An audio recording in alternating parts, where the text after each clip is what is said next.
রোজা খেলে তো পিড়িটা ভাঙ্গে যাইব, কি করবো বলতে আসি না। আরে একটা ধরা বেটা, বাইর হর বাইর হর। না, রোজাটা ভাঙ্গন যাইব না, পিড়িটা পকেটে থুয়ে দেই। আরে বলদা মায়ের খাইছো সেনে সোয়াব হইছে, আর এখন বিড়ি ধরাবি হাতে গুণ হইব। সোয়াবে আর গুনায় কাটাকাটি মাঝখান দেন বিড়ি খাবি ফাও। এই তো বোঝ বেটা, ধরা ধরা। না, আইজ গোটা ভাঙ্গে হালাই, কাল করতো না সব রোজা আবার থা ধরবো। হ্যাঁ স্যার, আইজ গো মাজায় যা বেতা, সন্ধ্যা পর্যন্ত না খাইয়া থাকতেই পারবো না। বেতা দেহি আড্ডি গুড্ডি লড়ে সরে। ওরে বেটা ধরা, মজা পাবি মজা পাবি। 12টা বাজে গেছে, রোজাটা ভাঙ্গে হালামু না, এই কাম করন যাইব না। এই চায়েতেই রক্ত, মদ খাইলেই বল, বিড়ি যে না খায় সেই দুর্বল।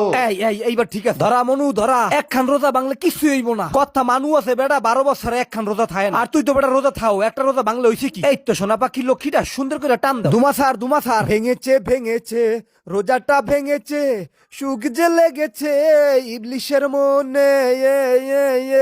আইজ গো রোজাটা ভাঙছি, আর কোনোদিন ভাঙন যাইব না। আল্লাহ তুমি মাফ হইয়া দিও। এ মাউয়ার পর তুই কি কইলি? মুই ইবলিশ বাইসে থাকতে কোনোদিন মাপ পাবি না। মুই আছি তোর রক্তের মধ্যে শিরায় শিরায়। তোরে